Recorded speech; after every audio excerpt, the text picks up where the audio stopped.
Assalamualaikum warahmatullahi wabarakatuh. Selamat datang di podcast Spill the Tea. Let's spill the tea. Oke. Di sini episode 1 ya. Dan untuk pertama kalinya di episode 1 ini kita kedatangan tamu yaitu Pak Sudarman. Dan di sini konsep kami Spill the Tea. Bukan berarti Spill the Tea itu mengarah ke negatif, hal yang negatif di masa lampau, tapi kami ingin membantah spill the tea itu dengan cara kami sendiri. Oke, Pak Darman, how are you? Very well, thank you. Oke. Pak Darman ini juga pembina Mesa kami ya 2021 ya Pak? Ya, betul. Oke. Bapak tinggalnya di mana ya sebelumnya Pak? Well, sebenarnya saya berasal dari sebenarnya saya lahir di Sulawesi Selatan, sebuah kota kecil di Kabupaten Bone. Namun saya dibesarkan di sebuah perkebunan sawit di Malaysia. Sebelum akhirnya orang tua saya memutuskan untuk berdomisili di Kabupaten Berau, dan sekarang saya stay di Tenggarong. Oke, sekarang di Tenggarong ya Pak. Ya. Dan untuk pembahasan kali ini Pak, kami mau bahas tentang UMKT dan PBI Pak. Oke. Nah untuk ini juga pertanyaannya bukan dipertanyakan dalam mahasiswa UMKT aja Pak. Cuman ini juga ditanyakan sama mahasiswa-mahasiswa di kampus lain. Untuk kenapa nama universitas kita itu Universitas Muhammadiyah Kalimantan Timur, bukan UMS gitu Pak? Oke, ya kalau itu sebenarnya saya nggak tahu persis ya kenapa namanya UMKT, kenapa bukan UMS, Universitas Muhammadiyah Samarinda. Ya, namun kalau misalnya karena saya tidak termasuk sebagai salah satu pendiri ya atau proses pendirian UMKT pada saat itu, karena ya saya juga belum bergabung di UMKT saat itu. Cuma kalau saya berada pada posisi si pendiri pada saat itu, saya juga tetap akan memilih nama UMKT dibanding UMS. Ya karena memang pada dasarnya Universitas Muhammadiyah yang kita dirikan ini, yang didirikan oleh para pendiri kita beberapa waktu lalu, tahun 2017 kalau nggak salah, itu mau menaungi seluruh mahasiswa yang ada di Kalimantan Timur, tidak hanya di daerah Samarinda saja. Jadi saya kira namanya, selain namanya keren, singkatannya juga keren, saya kira maknanya juga bagus. Apa itu maknanya Pak? Ya maknanya kampus ini tidak hanya untuk orang-orang yang ada di Samarinda saja, tapi memang untuk seluruh mahasiswa atau calon mahasiswa yang ada di Kalimantan Timur. Oke, mantap juga ya. Ternyata itu ada tidak mencakup mahasiswa di Samarinda saja, jadi ke Kalimantan Timur. Terus juga kampus kita ini kan Pak kayak berorientasi Islam. Terus kita UMKT ini menerima mahasiswa yang beragama lain nggak Pak? Ya tentunya satu hal yang perlu kita pahami adalah ya meskipun kampus ini didirikan oleh Yayasan Muhammadiyah, yaitu sebuah organisasi Islam, salah satu yang terbesar kalau bukan yang terbesar di Indonesia tentunya, ya namun kampus kita ini bukan kampus Islam. Ya kampus kita adalah kampus umum, sehingga kita tidak menampik untuk menerima mahasiswa dari agama lain atau non muslim itu sendiri. Karena banyak juga yang bingung gitu Pak, ini kok Universitas Muhammadiyah tapi kok ada yang nggak berjilbab, nggak ada yang Kristen gitu Pak. Ya saya kira kalau di Jawa mungkin sudah lumrah ya. Di Jawa sudah lumrah bahwa orang Islam sendiri itu banyak yang kuliah di universitas Kristen. Begitu juga sebaliknya, banyak orang Kristen yang berkuliah di universitas yang ada embel-embel Islamnya kan. Iya. Tapi sekali lagi saya tekankan bahwa UMKT itu adalah universitas yang bukan universitas Islam. Oke, jadi itu ya teman-teman, buat teman-teman yang mau masuk ke MKT, jadi nggak apa-apa. Itu juga kita juga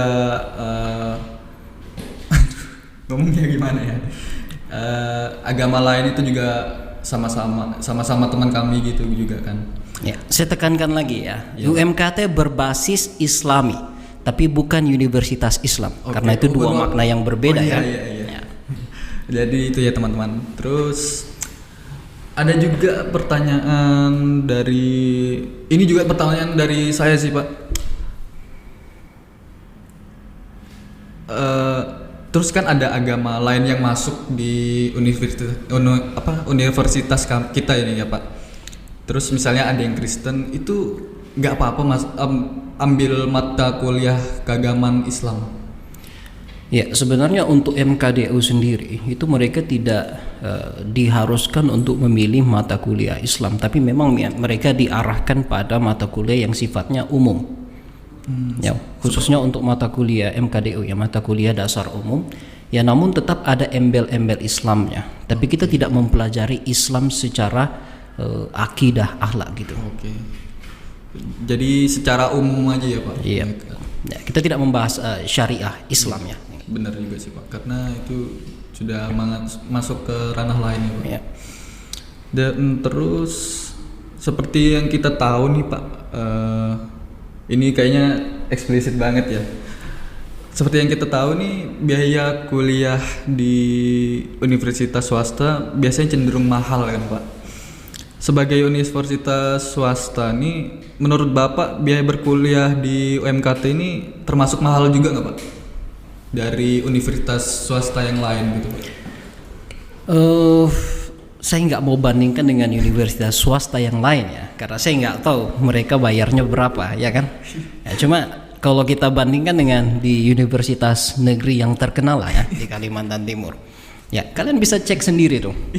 Ya tentunya biaya kuliah di UMKT itu bukan jauh ya, sedikit lebih mahal. Saya tidak bilang jauh ya, tapi sedikit lebih mahal. Kalian bisa survei sendiri langsung. Iya, benar. Ya, tanyakan ke temanmu, sedikit lebih mahal. Tapi ya kita harus realistis juga dengan apa yang kita berikan. Ya, fasilitas di mana semua full AC, di mana kita mungkin tidak akan dapatkan itu di universitas lain. Jadi itu salah satu keunggulan UMKT. Iya. Jadi buat teman-teman ini juga bingung gitu Pak. Kayak ini kan universitas swasta kan Pak, terus kok harganya segini gitu kan. Mereka tuh mau bilang mahal tapi agak malu gitu. Terus misalnya deh Pak, UMKT nih memungkinkan nggak buat mengambil beasiswa kayak apa ya, contohnya KIP gitu Pak? Ya, tidak hanya KIP ya, jadi UMKT mungkin saya tidak bilang mahal ya, karena itu relatif biayanya cukup ya. Tapi hanya saja UMKT juga termasuk salah satu universitas yang menyediakan berbagai macam beasiswa. Ya, jadi ya kalau misalnya ada mahasiswa atau calon mahasiswa yang memiliki kesulitan ekonomi, saya kira itu bisa teratasi kalau memang mereka apply beasiswa, tentunya dengan syarat-syarat tertentu ya. Oke. Terus juga kadang sulit juga sih kalau kayak gitu ya teman-teman. Terus tuh kadang kalau beasiswa itu Pak, itu termasuk misalnya nih kita anggapannya orang yang berprestasi, terus kita juga orang yang kaya gitu Pak, kita berhak nggak dapat beasiswa itu Pak? Ya, tergantung. Setiap beasiswa kan skema beasiswa itu kan persyaratannya beda-beda ya. Ada beasiswa yang kurang mampu. Ya kan, beasiswa kurang mampu berarti ya bagi orang yang hidupnya berkecukupan, maka dia tidak eligible atau tidak layak untuk mendaftar. Namun kalau beasiswa berprestasi, setahu saya ya, beasiswa berprestasi ya siapapun boleh mendaftar selama dia memiliki syarat prestasi yang disebutkan dalam persyaratan beasiswa itu. Oke. Gimana nih Pak, misalnya kita menemukan mahasiswa yang kurang mampu, terus dia ini kesulitan buat ngambil beasiswa di UMKT gitu Pak, itu bakal dibantu sama pihak UMKT nggak Pak? Bantuan dalam bentuk keuangan di luar beasiswa kemungkinan tidak. Ya kemungkinan tidak. Tapi memang bantuan dari seperti bisa dicicil. Ya kan? SPP itu kan bisa dicicil. Iya Pak. Ya kan, dan selama dikomunikasikan dengan pihak universitas bisa dicicil, kemudian bahkan bisa ditunda itu pembayaran. Oh bisa ditunda ya Pak? Iya. Ya selama ada jaminan kan, Iya. ya bahwa akan dibayar tanggal sekian. Ya, Benar. berdasarkan pengalaman ya seperti itu. Iya. Ya karena misalnya ada mahasiswa yang dapat beasiswa, tapi beasiswanya belum cair dan saat itu dia belum memiliki dana untuk membayar. Sedangkan deadline untuk pembayaran sudah dekat. Ya. Nah biasanya diberikan kebijakan seperti itu. Oke, jadi gitu ya teman-teman. Kadang kayak gitu juga ya Pak. Ada mahasiswa gitu punya beasiswa tapi gimana ya, lambat bayar. Ternyata itu alasannya ya Pak. Iya. Mungkin ya. Ya tergantung dari individu ya. Mungkin. Terus apa ya?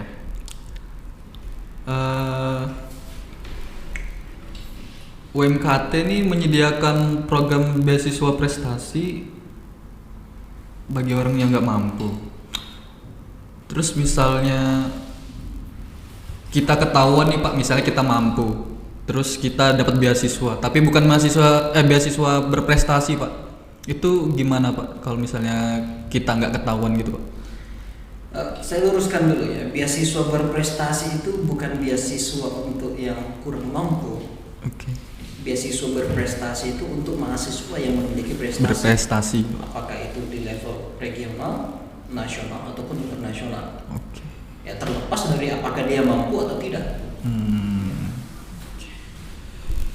Terus dan seperti yang kita tahu ya Pak, UMKT ini menyediakan kelas internasional dan pertukaran pelajar sampai ke luar negeri ya Pak.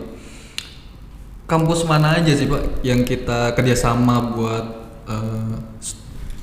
pertukaran mahasiswa gitu Pak? Ya. Saya nggak hafal nama-nama kampusnya ya. Itu kalau nggak salah ada beberapa kampus di Taiwan. Ya, kemudian ada juga di Korea. Okay. Ya, Thailand juga termasuk dan di Malaysia. Di Malaysia. Ya. Itu di semua program studi ya Pak? Ya. Di semua program studi dan terus untuk program studi semua ya. Nah terus ini pertanyaan buat PBI Pak. PBI ini pendidikan bahasa Inggris sudah berapa tahun sih Pak menjadi bagian dari UMKT Pak? Ya, bahasa Inggris itu sudah ada sejak UMKT didirikan, yaitu pada tahun 2017. Kalau nggak salah SK-nya itu terbit sekitar Agustus apa September ya 2017. Jadi sudah berapa tahun itu ya Pak? Ya. 4 ya? Kurang lebih 4 tahun. 4 tahun. Terus seperti yang kita tahu juga nih di PBI ini termasuk mata kuliah yang baru ya Pak? Maksudnya prodi yang baru ya? Iya. Terus tetapi sudah berhasil mendapat akreditasi B itu bagaimana Pak perjalanannya? Ya, ini mungkin mahasiswa nggak tahu ya. Iya. Jadi ya sangat jarang terjadi sebuah program studi baru, apalagi universitas baru itu langsung mendapatkan akreditasi B. Iya. Ya itu jarang banget terjadi itu. Ya jadi alhamdulillah prodi PBI ya di asesmen lapangan pertamanya itu berhasil mendapatkan akreditasi B. Yang saya kira ini prestasi yang luar biasa ya, dan ini yang patut kita apresiasi itu tidak hanya dosen ya, perangkat kampus, tapi juga mahasiswa, karena mahasiswa juga turut serta membantu proses pelaksanaan asesmen lapangan. Tapi yang mungkin mahasiswa tidak tahu adalah ya untuk menyelesaikan akreditasi, untuk dapatkan akreditasi B itu Ya, itu dosen itu kerja rodi itu selama 2 tahun lebih. Ya. Kerja rodi selama 2 tahun lebih, bahkan kita harus nginap tapi tidak tidur di kampus selama beberapa hari. Ya. Itu namanya kerja rodi. Iya, kerja rodi sih Pak, bukan nginap lagi maksudnya. Iya, banyak kan juga bingung aja gitu tuh, ke mahasiswa lain tuh mau bilangin apa, kok bisa sih prodi baru langsung akreditasi B gitu, mungkin bisa ke A lagi ya Pak. Ya, itu target kita selanjutnya, insya Allah. Oh, itu targetnya ya Pak, siap. Terus PBI ini menghasilkan berapa banyak alumni ya Pak? Saya juga Ya, kurang kebetulan ya kita kan baru tahun ini ya, Iya. menghasilkan alumni, dan memang angkatan pertama kita itu baru 5 orang. Ya, dan yang berhasil lulus sampai saat ini ada 4 orang. Ya, jadi kalau mau dibilang alumni kita, alhamdulillah lumayan banyak. 4 orang. 4 orang ya Pak, tapi luar biasa loh ya. Luar biasa sekali memang Pak. Terus pendidikan nih punya himpunan mahasiswa di bawah naungan PBI nggak Pak? Ya, setiap program studi itu memiliki organisasi kemahasiswaan sendiri yang disebut himpunan program studi atau Hima-Prodi. Kalau di program studi pendidikan bahasa Inggris FKIP UMKT sendiri, itu kita sebut MESA, ya, Muhammadiyah English Students Association. Oke. Nah, terus itu juga gimana ya? Oh, itu tuh sudah termasuk himpunan ya Pak? Itu himpunannya. Terus ini kan mencakup misalnya ada mahasiswa dari psikologi nih Pak, mau masuk MESA itu bisa nggak Pak? Ya, secara administrasi nggak boleh, karena memang MESA itu adalah himpunan mahasiswa program studi pendidikan bahasa Inggris, sehingga ya tidak memungkinkan mahasiswa dari program studi lain bergabung di MESA. Jadi bisa ya Pak? Nggak boleh. Oh, nggak boleh ya? Oh. Soalnya banyak kemarin dari IG-nya MESA itu ada yang nanya gitu Pak, boleh nggak sih dari luar PBI ini mau masuk ke MESA gitu? Ya, kalau maksudnya masuk dalam kepengurusan, sudah pasti itu nggak boleh ya. Tapi kalau misalnya mereka mau join program yang disusun oleh MESA, sangat terbuka lebar kesempatan. Programnya ya Pak? Ya. Oke. Jadi gitu ya teman-teman. Soalnya nih banyak juga yang nanyain bisa atau enggak. Jadi itu nggak bisa, cuman program-programnya itu boleh banget. Jadi terus ini juga pertanyaan bagi saya nih Pak. MESA ini sebenarnya terdiri tahun berapa sih Pak? Iya, awalnya MESA itu sebenarnya terdiri sejak awal berdirinya program studi ya.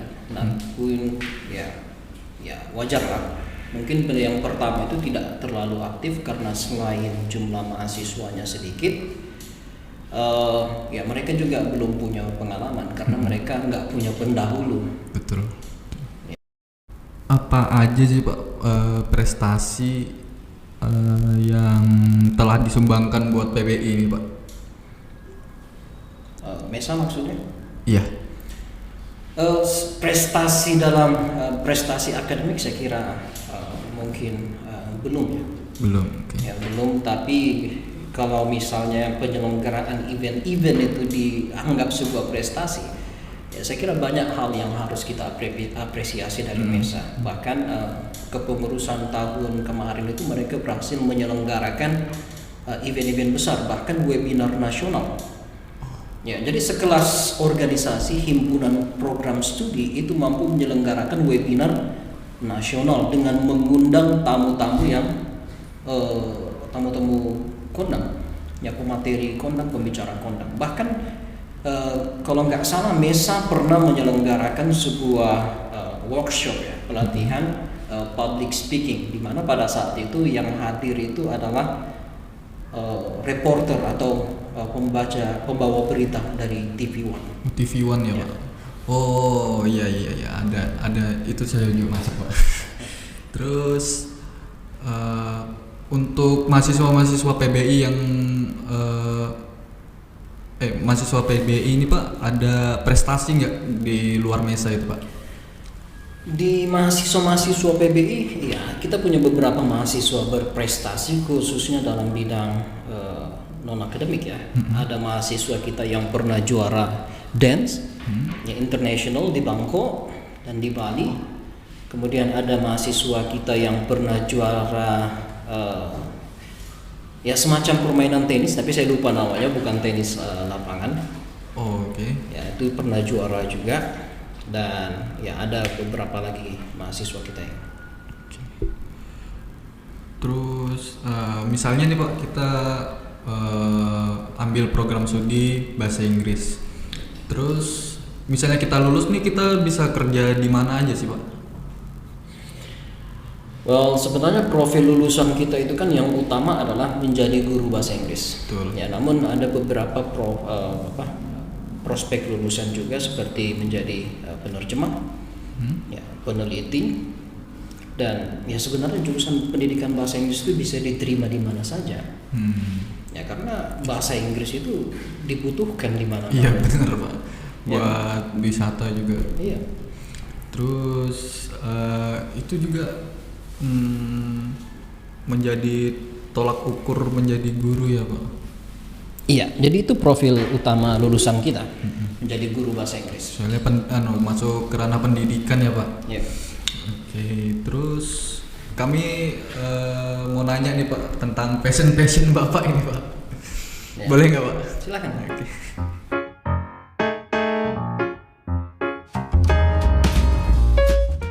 Ya, saya juga ngajar di Unmul saat itu, bahkan sampai sekarang saya masih sering diminta untuk ngajar, khususnya ngajar TOEFL. Bapak ini suka reptil ya Pak? Panjang ceritanya.